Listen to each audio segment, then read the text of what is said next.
Welcome in. Good afternoon, wherever you are in the world. Welcome into another founder story. The amazing Cassandra Pernia here to talk to us about the Zyro, but also her founder story. Cassandra, thank you so much for being here. Welcome in. It's great to be here. Really excited. So yeah, jump in and like the one-on-one on Cassandra.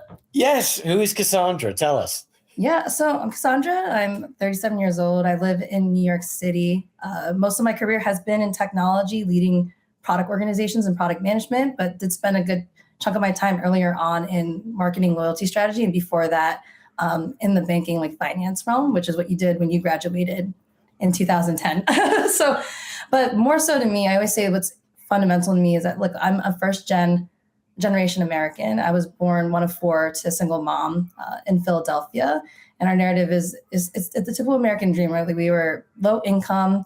My mom was actually largely undocumented for the big portion of my life. And luckily now is documented and situated. But that really formed a lot of my narrative. I was the first one in my family to end up going to college, finishing college, started my career at like places like Goldman Sachs and American Express, and just really that formed my whole identity in terms of my North Star, which I always say is accessibility. And I realized that no matter what work I was doing or product I was building, there is a core fundamental part of me that looks at things in a way that how does whatever I am building enables more access to people that have traditionally been closed off.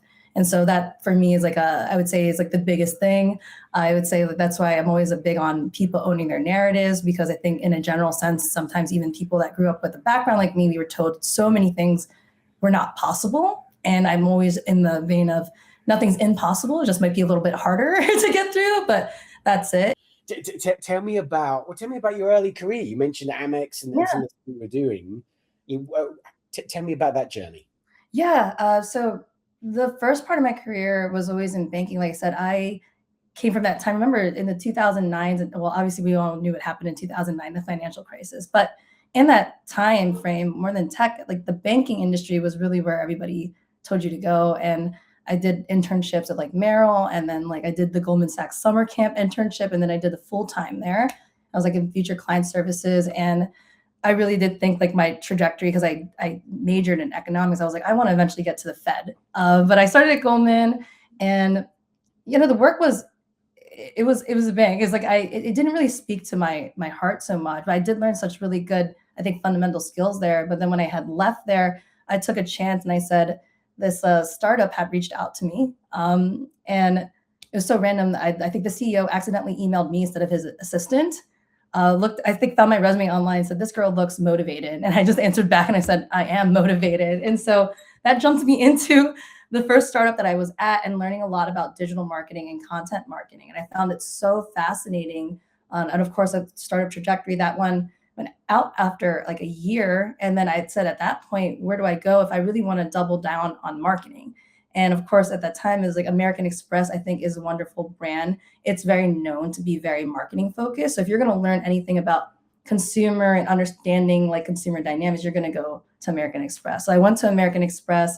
I was in consumer. I was learning a lot, the different channels and managing like the different cards and the loyalty strategy and stuff. But there was this one particular project, and I didn't even connect it until recently, Steve, that, wow, like I've always had data sort of like in the background of my love, because like I was in charge of coming up with this like a platinum triggered series. And they call it triggered because like, oh, we send these different marketing materials based on different sort of segments and materials. And I remember looking at it and they're like, why is this so, they say the smartest people are actually the most laziest, which is so true. Like I looked at this, I'm like, this is such a tedious process. Like, why are we making 50 different templates? And I was like, I started talking to the data team. I said, are these data points available? I'm like, yeah. And then I'm like talking to the tech team. I was like, if we built these templates, I was like, couldn't we just pull these data fields and then make logic that like, if this data point and this, then show this? And then they're like, yeah. So I ended up building out this, like, I didn't even realize this is my first foray into product. It was just because as a marketer, I was like, I need to market smarter and better and more efficient. I'm going to just take it on myself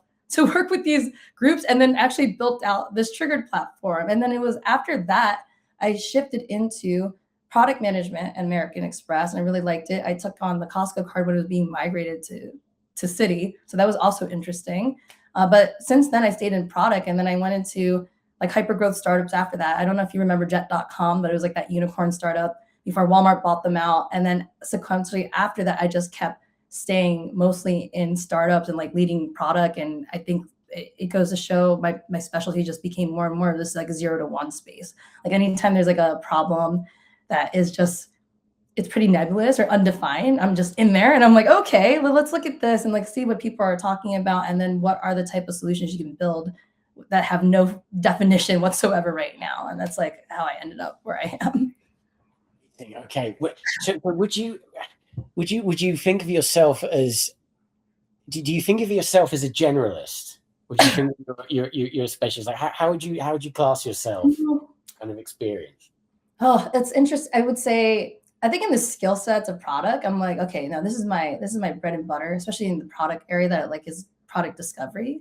But I would say I'm a generalist in terms of the type of products I've tested and taken on, more so because, again, for me, the way that I look at it is like all these sort of skill sets are like conceptual. And if you're really good at it, it doesn't matter what industry you're actually operating in. The principles all still apply in terms of business or like how you actually like speak to consumers and then also build for consumers. Same thing with the B2B. So I think there's a part of me that is sort of, yeah, like I can be a jack of all trades, but I think there's particular skill sets that I'm like, oh no, this is like my groove and butter, where I sit and I know that this is my strength. Yeah.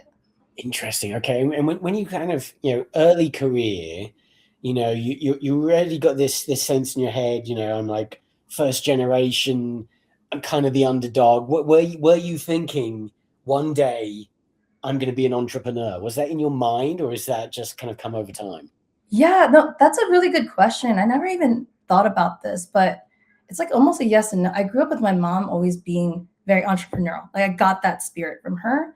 And then when I even think about my time in corporate settings, I've always was like always driving off and doing like sort of these unique projects. Or I always was, for example, in a lot of my full-time era, I actually still ran my own agency on the side. So there was a part of me that always knew that I needed to do something on my own.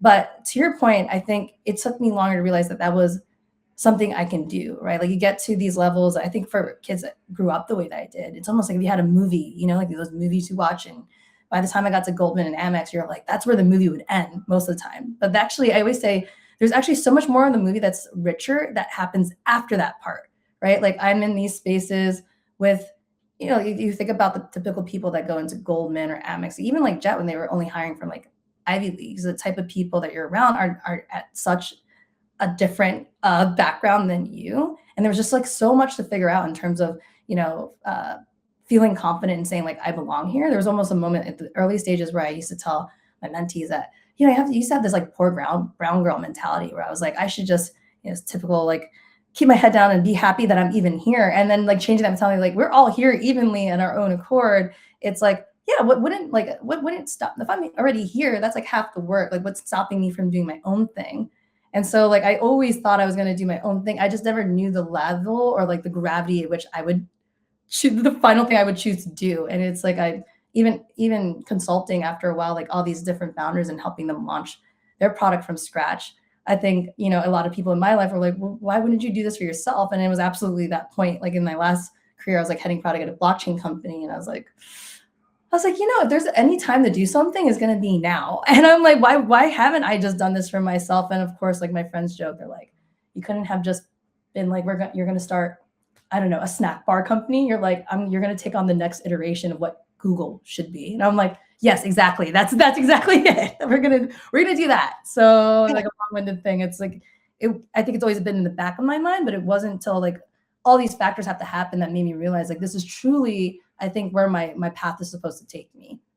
Interesting. I love that so much. There's something about, I asked the question about kind of like generalist specialist, because I feel like we start working for startups and we don't really appreciate the time that we're learning a skill set that is entrepreneurship. We're kind of learning it as we're working for these startups. Yep. We're putting out fires all over the place, handling all these different parts of the business. Yep.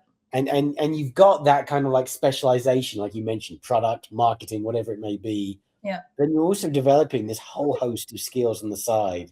Yeah. It just makes you so good for like entrepreneurship. And so I guess I speak directly to the audience quickly now. Like if you are thinking, I want to be an entrepreneur when I grow up, I don't think there's anything much better than working for startups, right? Like get into that world and start experiencing it.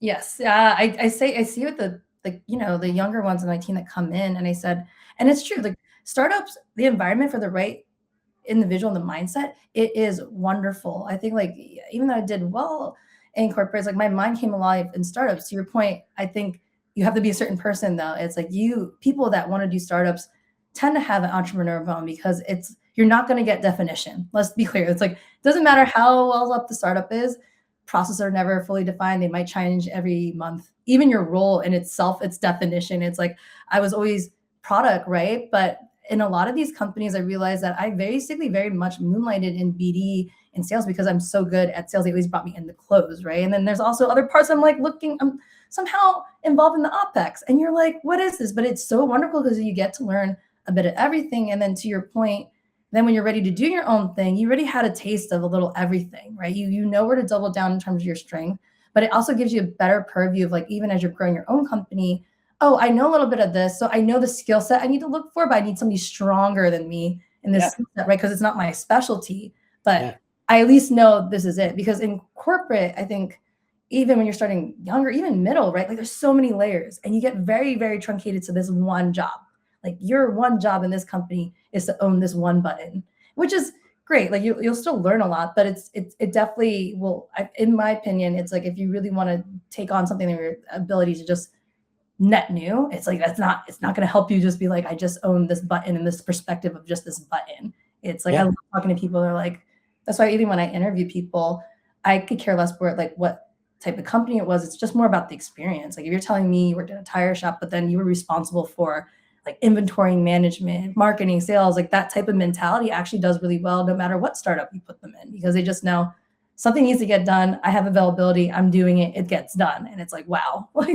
Yeah, absolutely. Oh, I love it. So let's talk. So confidence. Yeah. You mentioned how, when you're in this position now, and we need to carry on with your story. I feel like I'm going on a sidetrack, but it's a good one.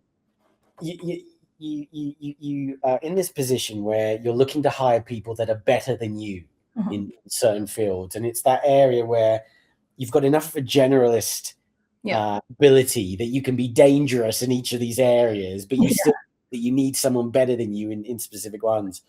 But obviously you need to have a level of confidence to be able to do that. And I guess my question for you is, being someone that's been on the startup side and the corporate side, how do you develop the confidence to go and do your own thing? Because, if you're in the corporate world and money is good and you've got to give that up, like how do you build the confidence to do that? But also, I guess from the startup side, building the confidence to believe that you can actually do it. Yeah. How do people become confident? Oh my gosh, that's a big question.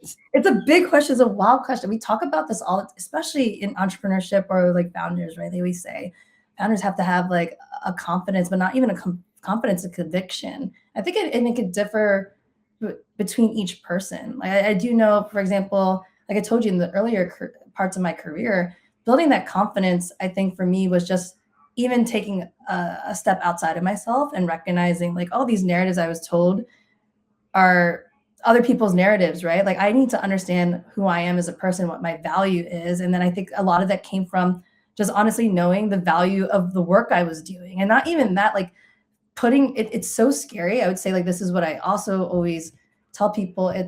I think, and not to bring race into it, but like for a lot of cultures, in particular for Asians, for example, we're very, very taught to be very, like I said, like you just put your head down, you do the good work and something will be recognized. And then you realize you go into these environments and you recognize it's not, we would see it as like gloating or bragging, but it's not. You have to really learn how to advocate for yourself. And it's so freaking nerve-wracking. But honestly, I think you build the confidence because if you do it enough, you realize that you do it and there's not like a bad reaction to it. People, again, the confidence are coming from like, I really know this thing. Like if anybody's an expert in their thing, like they're very passionate about it, they know this thing. You just view it as like, I'm sharing my knowledge. And it's for the benefit of all of us to sort of understand this knowledge and then operate on it. And then you see like that cross collaboration happens with it. And I think like a lot of that confidence comes from the fact that you even are just having to put yourself out there, seeing your peers react to it and then just continuing on that. And then to your point, like, and getting confident in that aspect, I think as I went through my career is learning basically, yeah, I guess like long story short is like, you have to just be able to take the risk and like know that failure isn't, there's no such thing as failure, right?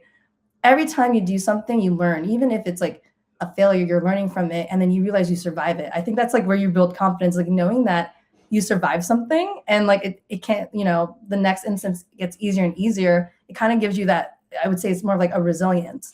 And then that's why even when I went into the startup realm, I was telling my friends, I was like, it's so funny, like in my tech careers, I feel like I gained so much of this confidence. And then when I started my early founding journey, I was like, I found myself almost back in that initial place mentally, because I was like, this is such a bigger thing, right? It's one thing to operate in a company, know that you're doing your job and you're really good at it. And now you're like, well, all the things are on me. And the thing that I believe in, it's like everything has to come from me. And like, who am I in this realm? Especially, like I said, we're trying to like change an industry. It's like, who am I? And then it had to rework the same thing. I kept going out there. I kept having conversations and then getting comfortable with the fact that everybody, doesn't matter who you are, who you came from, what you look like, we're all actually in the same position in terms of trying to build stuff. And that there's something like human about that, relating and then recognizing like, oh, it doesn't matter who I am. Like we're all actually on the same even field. And all that really matters is that the core difference between people that continue or not is just the core conviction and confidence you have in yourself and then your belief in something that you're building. So like that's like, for me, I think even the past year, that's how I've been building it up. It's just putting it out there, seeing what lands, seeing what fails, but also just humanizing it. Like everybody I talk to is going through the same journey. And the core thing is like, you just can't allow yourself to even not be confident at this point, you know? Yeah. I love it. Okay. Wow. Okay. So Goldman, Amex, and then you went into consulting, right? So tell us a little bit about that. Take us up to Zyro. How do we get to Zyro? Yeah, so went to Goldman, Amex, and then I went to Jet, like all hyper growth startups. So Jet.com, and then there was a place called like Tomorrow Sleep, Resident Home that like sold to Ashley Furniture, and all these were like growth product management. I think it's actually an interesting space because there's product management and there's like a subset of product management called growth product management that I don't think a lot of people are in, but it's a combination of sort of like growth, obviously marketing, hyper experimentation, and product. So I think like that's where I started grooving a lot in that space. And then after that, continued startups, but even in blockchain. And then where I went into consulting was more of, in the middle of my career, I was teaching at places like Pathrise and then General Assembly product. And then it just dawned to me that like there's this, again, accessibility. I just started from word of mouth. I started consulting on the side. It was a company called WIM, but non-traditional founders, non-traditional workers. And I would do on both ends, honestly, a lot of work, a lot of free time, but I do believe in diversity tech, but like teaching a lot of people in the talent end across like data, product, design, engineer, and then like sort of find these opportunities with non-traditional founders and consult them in terms of their product strategy. And it was a good synergy because, right, they tend to have smaller budget. These people are looking for opportunities. And I would just work on these on the side. So it was always like, I always had like a full time but at the same time I get busy because I also had this agency that I was very passionate about, just like getting more people in the tech, whether it was on the founder or the talent end. And so if you look at Jet, Tomorrow Sleep, Resident Home, there was a moment when Macy's.com scrapped their whole digital org and they rehired a bunch of us. So there was a time at Macy's, but you could see there was like a big concentration at one point in direct to consumer. And because I'm in growth, it's like I understand, again, like the marketing channels.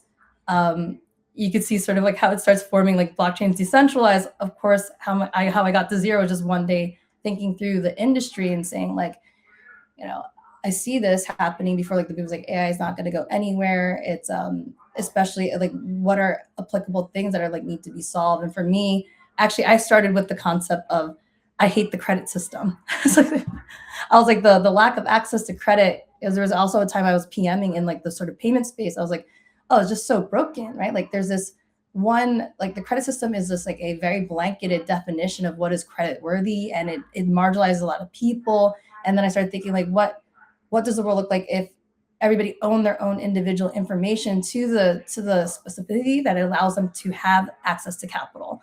But then I was like, okay, calm down, Cassandra, because, you know, finance is very hard to tackle. I said, like, what is even more applicable sooner than that you understand really well? And I thought about e-commerce, and that makes sense because in regards to not just e-commerce, commerce in general, everyday behavior for users, that people think about where to eat, where to book, what to buy.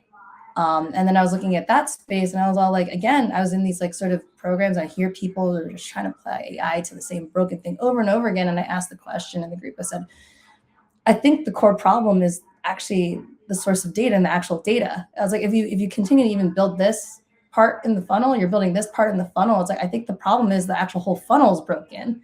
And so that's where I fundamentally started thinking about Zyro. And I'm like, well, this is a problem that's been trying to be solved for decades in the industry. But the core difference now is like the timeliness in terms of sentiment, but also technology and regulations. I was like, now is the time. Is like, actually, we could flip this all on the head, and we could start building this infrastructure from scratch, in which case it just clears up the whole ecosystem. And once you prove that moat, you can kind of see then it easily transfers into other verticals. My passionate one, of course, being finance, where they're like, oh, okay, like now you're going to get into space where even like capital products will be more accessible. Health will absolutely be more actionable as well. So I was like, okay, that's literally how I took that from there into Zyro. Yeah, I love it. I love it. Like I love that entrepreneurial moment when you realize that something is broken. It's like there's a level of excitement there where you've realized something that other people haven't, that other people are just accepting as just the way that it is. This is the way that the world works. And you've had that moment of no, doesn't need it to be like that. We can do better. Yeah. I love that so much. Okay, so I'll put a link in the description for your demo of Zyro so people can check that out and get on the wait list as well. Yeah. But give us the 60 seconds of what is it? What is Zyro? Yeah. So from the consumer end, we said Zyro is like this AI sidekick that lives in the conversations that you have already with your most trusted groups, right? But it brokers on your behalf the best deals based on your preferences that you control and confirm. And then in addition to that, we believe that the data that you create, which is because AI, the new bloodline is data, 70% of that value should actually go back to you. From an industry standpoint, we look at it as Zyro is this new data layer that is actually identifying the most quality data that identifies true influence, but not even that. It's ran by humans as an infrastructure. I think that's, again, I think AI plays token on this fact of like, hey, like AI versus humans. But for us, it's like, even for AIs to sustain, we need humans in the infrastructure to perpetuate clean data. And so involving humans in this loop and confirmation loop and making sure they're getting the value of it is like where we see Zyro. So we're like, hey, this is Zyro in its essence. It should be as simple as having a conversation, but one day you wake up at the end of the year, you earned thousands of dollars because you just kept your data clean, and you also got better products and prices for it. Like, yeah, I love it. It's a win-win. yes, like you're going to get money out of it. But also what you're saying there with the human in the loop, again, it's one of those things. I think that the best ideas are often the ones that it's so simple, it's so obvious. Like, this is exactly what we should be doing. And in fact, when we talk about supporting young entrepreneurs in this day and age, there's so many different VCs, studios, accelerators out there that can help you build a business, and so many people are just turning to like ChatGPT. How do I do this? How do I build this? How do I do that? You're always going to need that human in the loop, someone with lived experience to really help you, guide you into where you should go and how you should do this. And this sounds like kind of what you're getting at for people that are, living life, going through life, needing that kind of help. Yeah, no, it's like I said, it's like from the brand space, sometimes we're walking around our product demo videos, but like, the brand videos always, you want to just give this feeling more than talk about the features. But the feeling that we want to get at is that our vision, and we hope, and we know this can be true, is that we're taking the very mundane things that people are so fatigued about now. Like, we're spending days and hours making decisions because of like the content and ads that we're seeing. But if by nature, the things, booking a trip with your family happens within a second, or just booking that restaurant or reminding yourself for that meeting that's happening tomorrow, is done for you, then we're hoping people actually have more time to be humans. Because to your point, I would say this is like AI and data is just input and output, right? You always will need humans, because AI can't innovate in a sense that it's working on current data, right? Innovation by definition means it hasn't happened yet. And that only happens in human experiences. Like, how many times have you heard the most prolific sort of founders, CEOs talk about the moment they had their aha? It wasn't because they were behind a computer. It was a moment that they were interacting or they saw something in person. And you can't sort of train on that. I mean, you could have computer vision, but it's not the same as like a human experiencing human life. And that's where I said, again, I think like agents, where people are trying to be too much of, I'll just take away. It's a partnership. Like, agents can only work really well if humans are sort of in the loop training them. And then for agents, they're going to make, if you build it the correct way, they make human life much more accessible. And then hopefully less of us like glued to the phone. Like, even the concept of doom scrolling and how we see right now is just a byproduct of, because a lot of their revenue models are ad-based. So they want you to keep scrolling, want you to keep engaging in this thing. So what happens if you take away that attention economy as the center, right? What does the world look like? You might actually see more decisions being made very fast, but more humans actually just being present. And I was like, oh, this is why I said it. It's going to be a very interesting decade coming up, depending on like where tech leans to, because we've been in such an attention economy that, like, you see, like, it's great that social came about. We were able to connect. Look at the way that we are able to connect globally, but we also see the downfall of it. People don't know how to interact with each other. They don't know how to discern information. They don't know how to question. We had a conversation at Veronica's panel, right, where it was like, hey, like, what is it, an unemployment issue that's going to come up, or like a skill set issue? And it's a skill set issue. The younger generations have been fed basically so much of exactly what to do. They're missing even the ability to decipher what is like valid information. And so like, that's where I'm like, okay, like, this is why you do always need humans in the loop. It's most cheaper. How much is it to cost to clean data at this point for AI? A lot, right? Yeah. And then the pure point is like, okay, you involve humans in the loop, and that's the source of truth, right? It's a lot cheaper. Like I said, it's almost like a relationship, you know, and the therapists say avoidant and anxious partners, you know, like the internet is an avoidant partner and we're an anxious partner. We're just like, please understand me. And the avoidant was like, no, I understood. And I'm going to dictate to you what I think is happening here. And they say like, oh no, a secure partnership would just be like turning around and be like, hey, like, do you want this sneaker? And then the person would be like, yeah. And that's as simple as it should be. And I was like, wait, why have we have gotten away from that? Like old school marketplaces, you go to the market, I'm going to go buy a mango, right? And I'm going to go to the mango stand, and I know I'm going to talk to my mango person, and they're going to give me a discounted deal, because I'm going to be like, if I buy 10 right now, can you give me 10 for $2? And you know, they still made a margin, and they didn't, because they made the sale and I got my mangoes. And it was as simple as that. And that happens. And I'm like, what happened to the world? Now it's like you go to the market, go get mangoes, and you go in, and it's like people threw a strawberry at you. All of a sudden there's a dress. And then all of a sudden you're like, oh, all of a sudden I'm in Thailand all of a sudden. And you're like, I didn't know how I ended up here. But that's exactly what the sort of internet created, in terms of you forgot your whole freaking objective from the beginning. Like, wait, wasn't I supposed to, didn't I originally want to just get mangoes? And all of a sudden I'm just sipping cocktails in Fiji. Like, what's happening here? Yeah. And the AI is telling you that every mango you pick out is a perfect, that's the best mango. That is, yes, absolutely. That's you paid them the most, right? Positive about everything I'm saying. Yeah, this is the mango you want. So I want to be cognizant. Have you got time to keep going on, or do you have? I'm good. Yeah, you're my last meeting today. Okay, amazing. Okay, I'll go for like max 10 minutes more. No, yeah.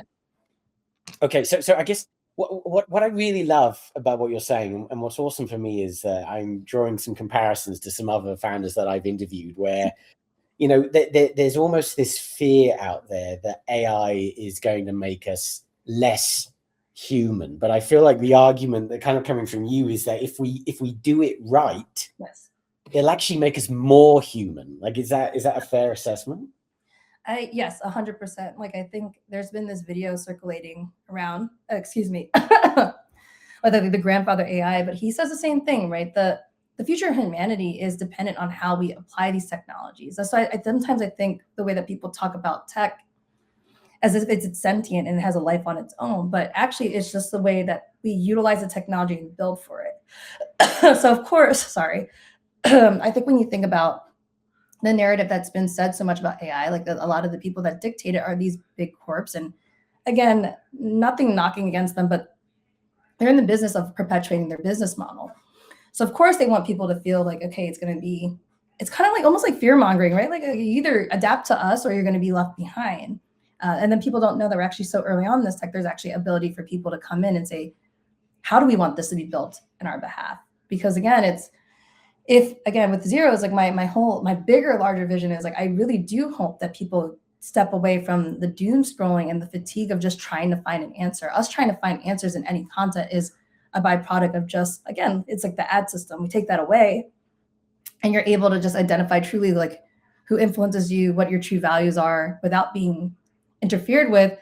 I honestly think we're going to be less and less on. Like, I think content is engaging and that's amazing. But again, we will start to understand that these machines cannot innovate without human elements, and you cannot replicate. There's nothing in the world that can, even when people say it'll catch up, it's like, there's nothing in the world that can convince me like human experiences can be replicated one-on-one.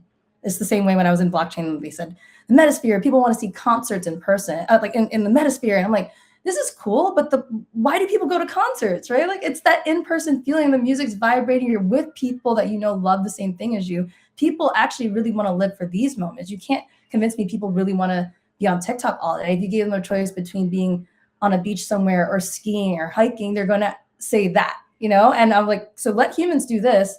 And yeah, let the agents do the very mundane things. Like, yes, I don't, as a neurospicy founder, ADHD is like, I can do really, really complicated things. The very basic things like remembering to order my vitamins on time and stuff, I don't want to have to deal with. Please take that off my plate. Like bargain with, GMC for the best deal with it. I don't want to have to do that. I want to spend time with my family, run with my dog, play music, So.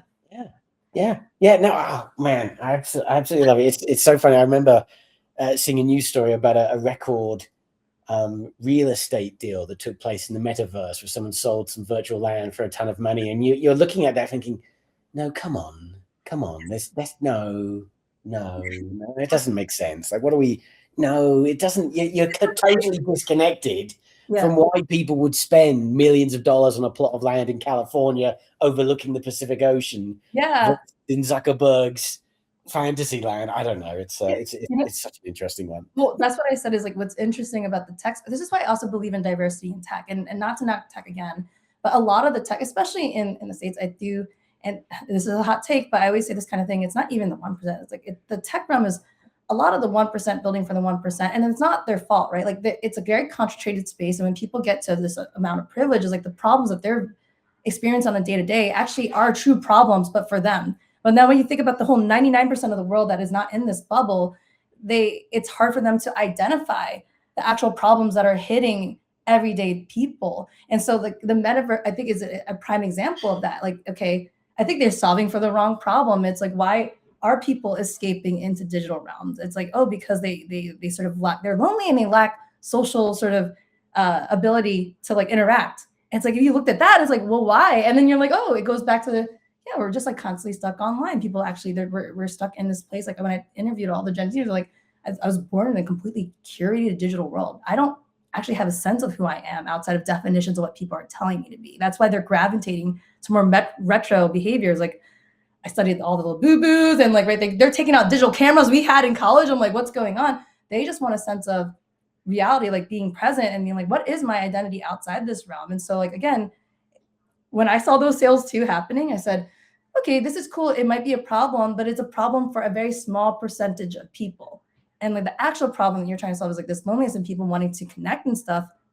They still, if you talk to most people, want to connect in real life. Nothing will replace that 100%, Yeah. I love it. It's one of the things I love kind of talking about the most is how, a lot of entrepreneurs fail because they don't ever revisit the validation phase of growing their business, right? They don't go back to their customers. They don't ask them what's changed. A new piece of tech comes out. They don't go back to asking the question, are we still relevant? Do we need to do something differently about what we're doing? Yeah. And I feel like this is, you can bet on this with the big companies so often. You look at Kodak back in the day. Me and you can remember that. I feel like the Gen Zs are watching won't, but Kodak back in the day, digital cameras are the new big thing. Digital photos, and Kodak say, no, we're not going to do that. Yeah.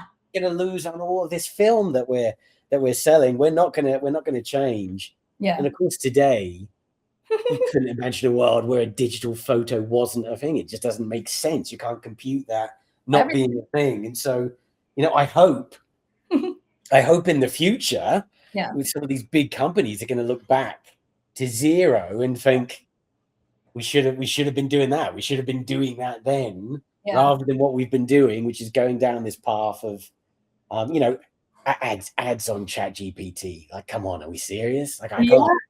I'm telling you, it's as I said, it's not even, you could tell, I think the industry is stressed for revenue models. And I think, again, everything, there's this video from, I always pronounce his name wrong, but Joseph Gordon-Levitt, right? And it hit right on the spot, everything I've been saying. He said, do algorithms favor blah? I won't say that. So he's like, I don't think it's that as much as like the whole model is wrong. And that's the core thing. And again, it's like when Google started, they came with such a great mission, democratizing information. But of course, that's any business, we always have to figure out a revenue model, and they happen to just form the ads one. And because Google is like the baseline of what the internet has become, of course, it just, every time you build a company, I always tell the team, it's like, we're eventually we're going to be in this space like 50 years, and you never know the negative externalities like we might cause.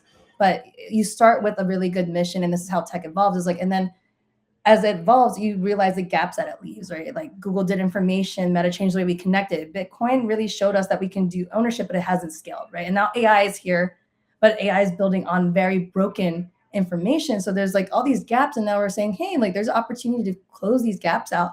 But the only way to do that is actually form a sort of new model. And even when I accidentally meet people, or not even accidentally, even intentionally have met people from Google that even do data, they even admit them themselves, right? Like, they could redo it, they would redo it. But because 90% of their revenue is baked on what they've built out, it's so hard as a big tech company, I feel, for them to reverse or re-engineer things. That would take massive amount of money. So they have to keep the engines rolling for their investors. And that's why like the trajectory is always new incumbents will come. And that's why I said I'm strongly believing that there's going to be a new set of FAANG companies.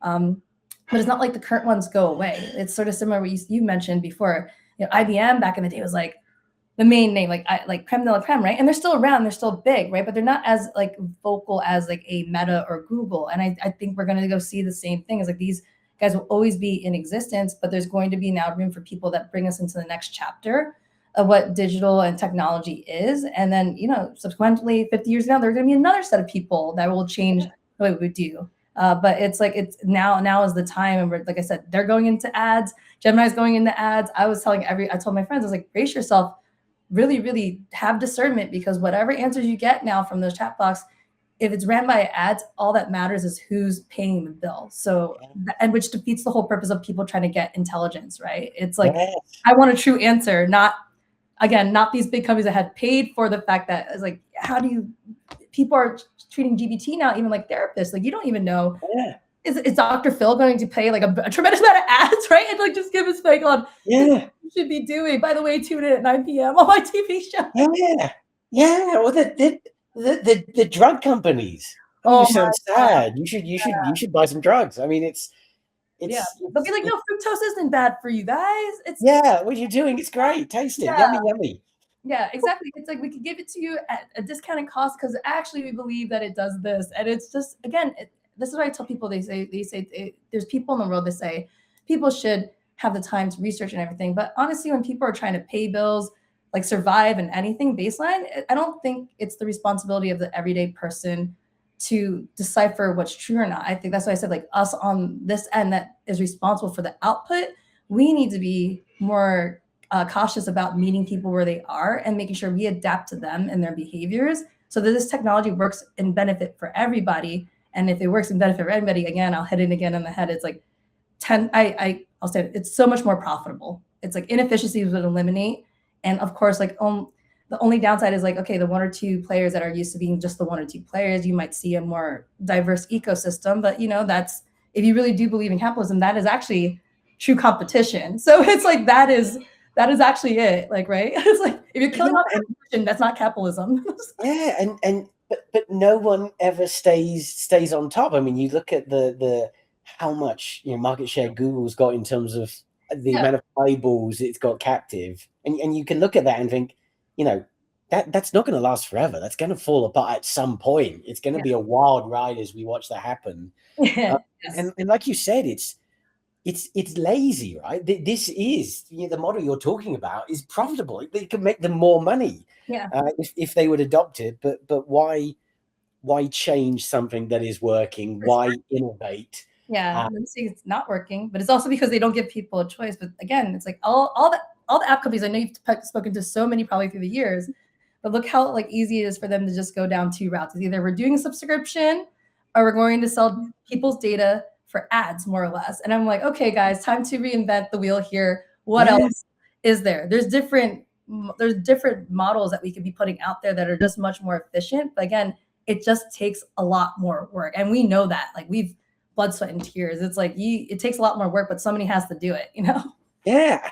And I guess I should be grateful to Google, Meta, the big players, because, you know, to you guys' complacency, you are creating a space for entrepreneurs to come in and innovate. So thank you for being so complacent. Yes, in a sense, we're thankful for that. Like I said, they did, like I said, amazing things, but it's about handing off the torch.